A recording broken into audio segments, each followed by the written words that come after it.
Thank you. That's good. Thank you, Mr. Erickson. Thank you. Okay, and now, 6.3 we're gonna go to. So go ahead. Here, so the purpose of this application is to consider discretionary use development permit application for a waste management facility. Specifically, they are looking to increase the maximum cell height for an existing cell on the property. Probably familiar with this application. We saw it a few months ago. A little different at that time. They were looking to bring the approved materials in line with their provincial permit. So that one was approved. So now they've made application to Alberta Environment and to increase the cell size, the height, to be able to build it a little bit higher, to get a little more life out of the facility. So they've received that permit from Alberta Environment. They have been approved. Part of that permit was that they had to do some public consultation. So if you scroll to page 32, just a brief write-up of what the requirements were. So they had to do the public notice. So when I discussed with them what the results back from the public notice, they didn't get any responses back from the newspaper, but they also went door to door in the neighborhood and contacted the landowners in person. So some of the concerns that were arising from the consultation were the noise from the backup alarms of the equipment used on site. They did have some concerns about the extended duration of the operations due to the increased size. Waste Management has agreed to install a berm to address the noise issues and have also agreed to install a screening berm with trees to mitigate the viewplane issues.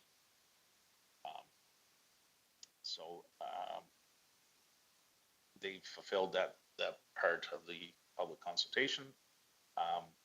So the application meets all the requirements of our land use bylaw. It meets the definition of a waste management facility.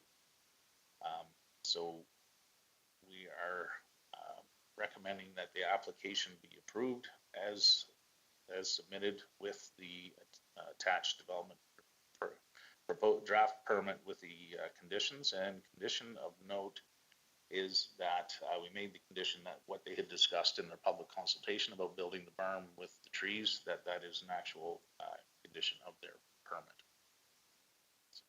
Questions or concerns from the board? Mr. Gender.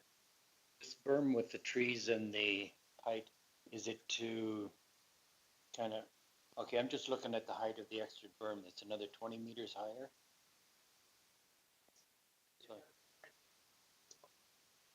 Just come to the mic, actually. Sorry.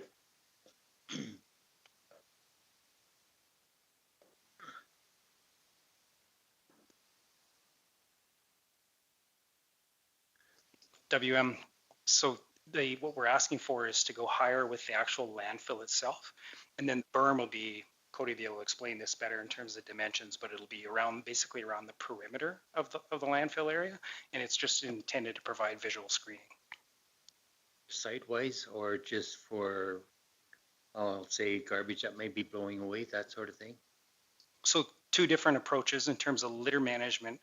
We're putting up and extending actually the fence line that's closer to the operating area of the landfill, and that's related for litter control. The berm that's beyond that, or further out, if you will, towards the edge of the property, is about visual aesthetics. I'm just kind of wondering, okay, being that the height of the pit is going to, or the cell is going to be 20 meters higher, what purpose is this berm around the outside of it? So what we're endeavoring to do is move the berms out so that they have more effect from the roadway and from the neighbors' properties, and then over a period of time they may well get higher.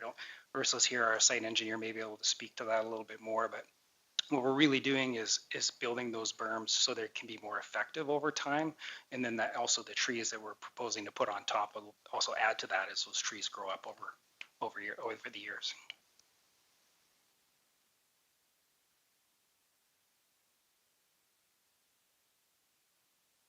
I have one question I want to ask them so that our board can decide that. I know the answer to it, but toxic waste, we don't put toxic waste in that dump, do we? We do not, it's not permitted to receive. It's not allowed ever. That's right.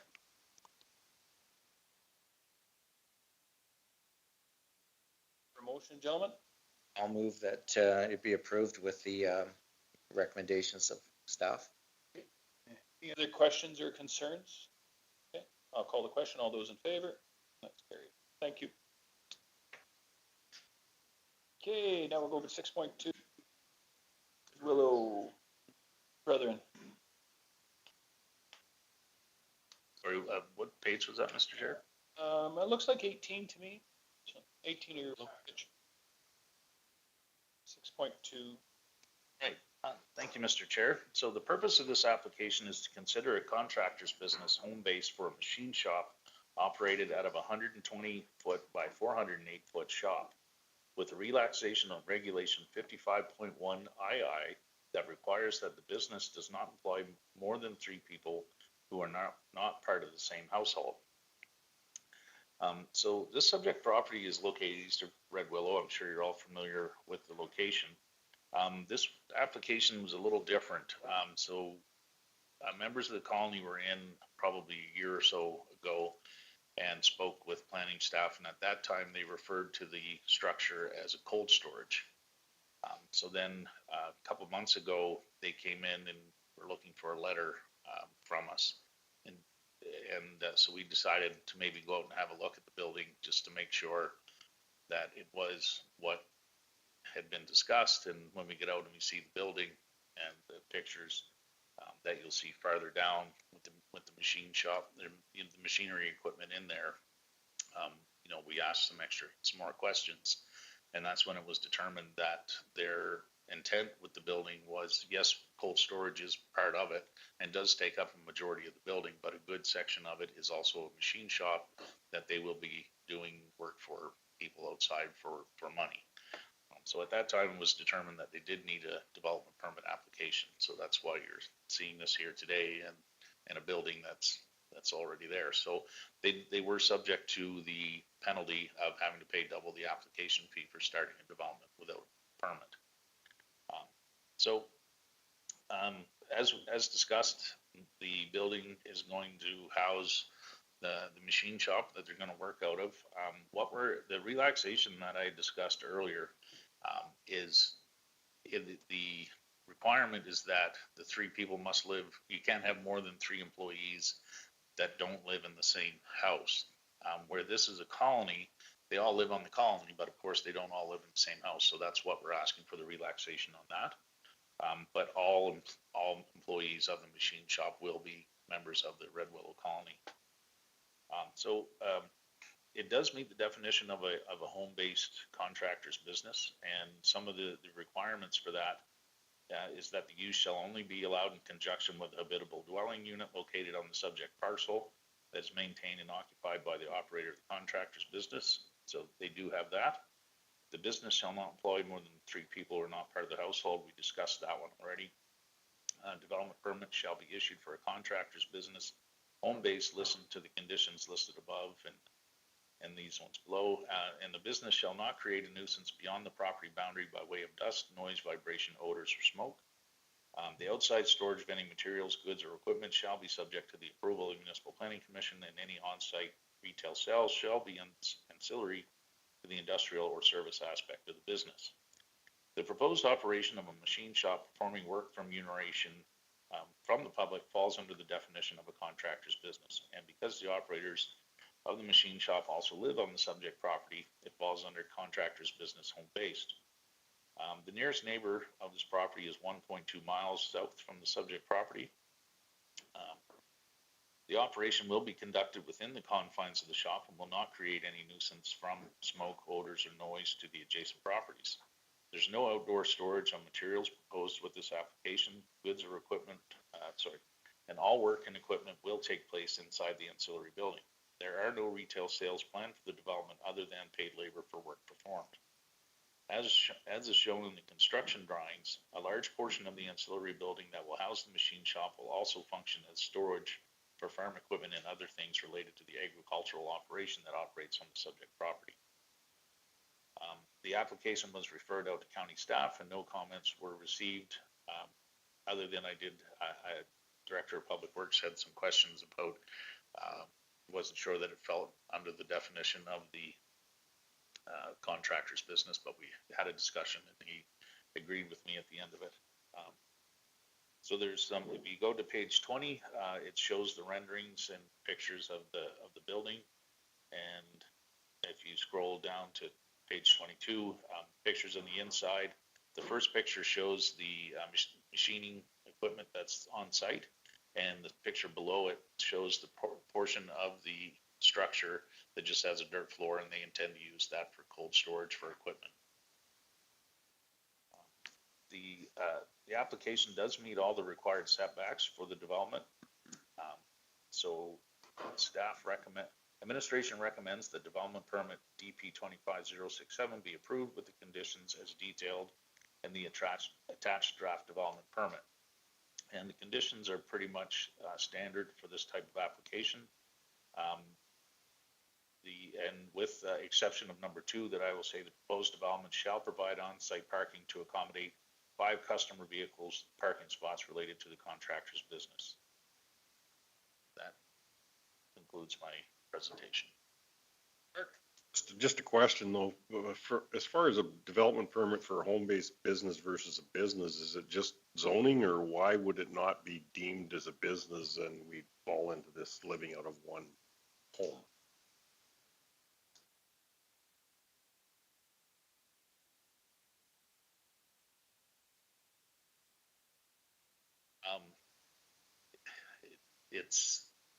I guess it's because of the definition, the fact that they live on site. And I think the contractor's business that's not home-based has a requirement that there can't be any dwellings within a mile and a half of the. Mr. Chair, if I can, I'll try to help Richard out with it a little bit. So it's, for this particular type of development, it starts with the definition of the colony itself. Yeah, so that's in the ag district, and it does list some sub-uses that can be considered in conjunction with the farm operation, any schools or anything, or housing units that are part of the colony. And it specifically lists contractor business.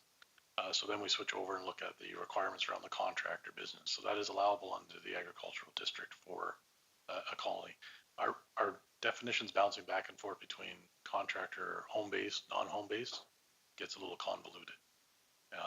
And then, as Rich mentioned, the big distinction though is if you're not home-based, so just it's the only development without a house somewhere in the agricultural district, you have to find a property that doesn't have any neighbors within a mile and a half of any direction, which is kind of a hard task. So when we looked at it, we went back to the definition that applies to the colonies, and this is listed as one of the sub-uses that is considered part of that overall type of development. I'm not sure if you're able to pull up that definition, Andrew, from the land use file. And we can take a look at it, what the exact wording is.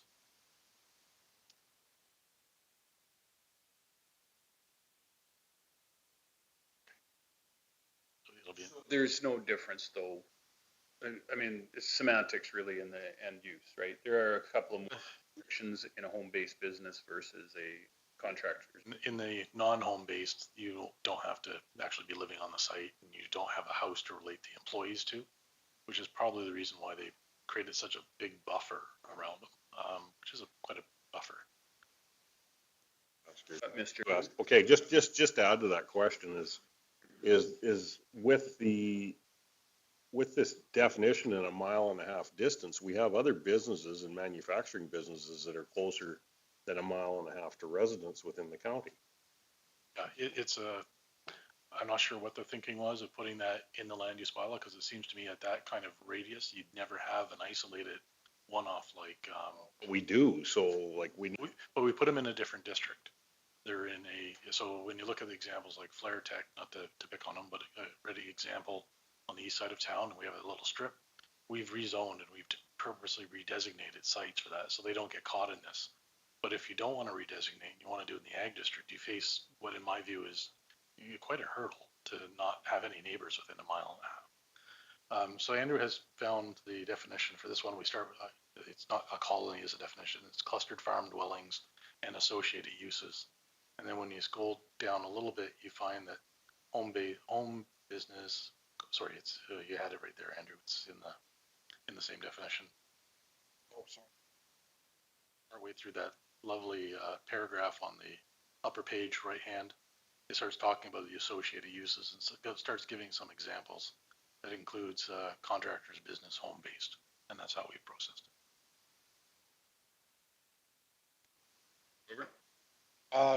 But this year, they do commercial work in there, so you're gonna charge the shop, you're gonna tax it as commercial use, right? We'll probably try to feel that. Certainly that's up to the assessor, but I'm not sure how. Done in the other old shop 4 times. So they do commercial work. So that's what So, I'm asking that question. I don't think it's fair. We have one out at White Sands that, does lots of commercial work and the ones in town here have to compete with it. So, Mr. Grover, that has been changed. Their current accountant has definitely come to the table for the colonies and said that they want to pay the taxes, and our tax department is very much aware of it, and they are very much on. You're gonna aware of it, that's all. That's why I'm sitting at this table. Thank you. Mr. Stevens, counselor, board member extraordinaire. I'm good. No, you're not. I didn't have my hand up. All right, you were waving at me, just swatting flies. Okay. Any other questions, concerns? I'll get a motion to move this forward or to, yeah, I move that we move it forward with administration recommendations. sure. All those in favor? Carried, thank you. Okay, 6.4. Mr. Marshall on page 39. Thank you, Mr. Chair. So again, this application may look familiar. This was brought forward at the last MPC meeting, and there was a bit of confusion between the applicant and planning staff of what he was actually proposing to do. So when he referred to the development as a bed and breakfast, we assumed a business bed and breakfast. And what he meant was a place for friends, family to stay when they came over. So that's why you see the application again. I did have a conversation with the applicant this morning to make him aware of because this isn't something that he's proposing someone's going to live in full time, but because of the floor plan, and if I can get Andrew to pull up the floor plan, this was submitted with the application. This is what the floor plan is of the structure. In our definition of a dwelling is if it has sleeping accommodation, a kitchen, and a bathroom, it's a dwelling. If it doesn't have a kitchen, it could be an ancillary building with overnight accommodations or a bunkie or in-law suite or what have you. But the minute you add that kitchen in, it is now a dwelling. So I had the conversation with Mr. Marshall. He indicated that he is going to have a kitchen in it with a stove and a sink, the bedroom and the washroom, and he intends to keep that in there. So where my hands are kind of, whether someone's living in it or not, it still meets the definition of that second dwelling.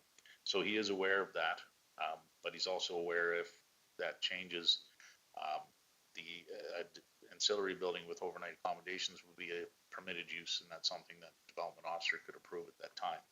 But as we see it here today, we have to process it as a second dwelling on a parcel less than 80 acres. So that's a discretionary use in the agricultural district. It's pretty much the same application that we saw before. He still has a permit through Alberta Transportation for the development. It meets all the required setbacks of the district. Staff recommends that we approve the application with the attached draft development permit and it's pretty much standard conditions. And just that, the applicant follow the conditions as set out by Transportation Economic Corridors permit. So that concludes my presentation.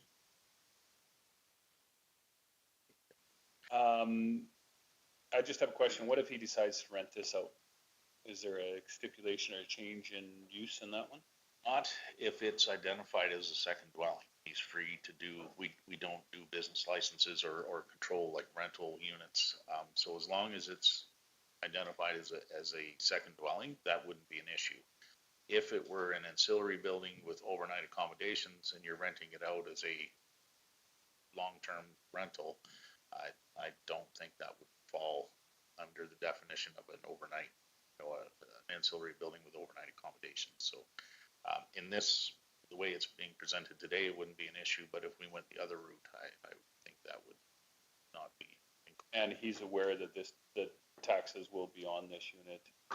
We had the discussion, of course, I'm not sure, I couldn't give him an answer as to how much the taxes are and whatnot, but again, if he decides to take the kitchen out, and, we can always revisit it at that time. The question too is it heated, or it shows a hot water closet, like so for a hot water tank, but it doesn't. I believe they're intending to put in-floor heating in it. But yeah, it's gonna have heat. Questions or concerns? I'm not seeing any. I'll get a motion to move. I do have a concern, and I talked to Mr. Marshall at the water station a while back there, and it was to do with the last development plan.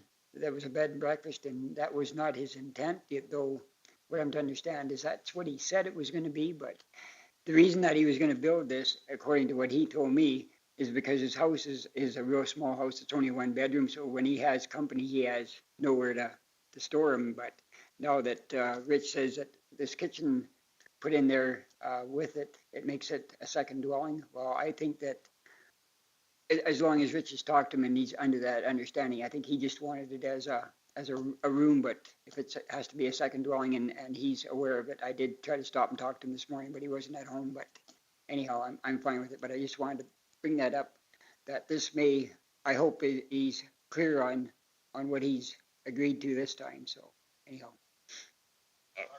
We'll make the motion to take this forward with conditions.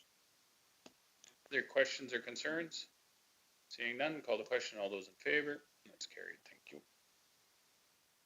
All right, that looks like the end of it then, eh?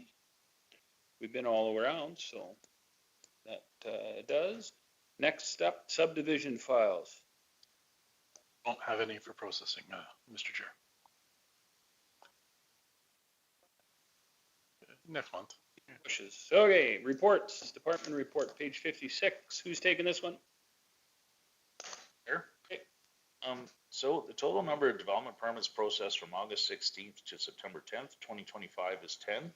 This is slightly higher than in 2024, where 7 development permits were processed in the same time slot. There are currently the same amount of development permit applications from January to September across 2024 and 2025. So we've actually caught up to last year's numbers. At one point we were considerably behind, but we definitely had a flurry there at the end of August that got us caught up with last year's numbers. Next MPC meeting, we'll be doing the comparison to kind of show what type of developments and different things like that, to give you a little more in-depth look at what's been going on. But so far 2025 has been a pretty busy year, and the same, the developments are kind of all over. Residential always leads the pack, but it's a little bit of everything this year. Questions, concerns for Mr. Fitzgerald? I'll get a motion. Yeah, I'll move that be received. Questions, concerns? Seeing none, all in favor? That is carried. Perfect. New business. I see none. Old business. I see none. We have a small in camera to update us on some enforcement issues. So we have a motion. Mr. Clark. All those in favor? That's carried.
One last one.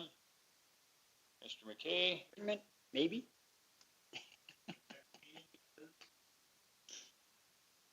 Over 15th, so that'll be your last meeting with us, a couple of you guys, yeah?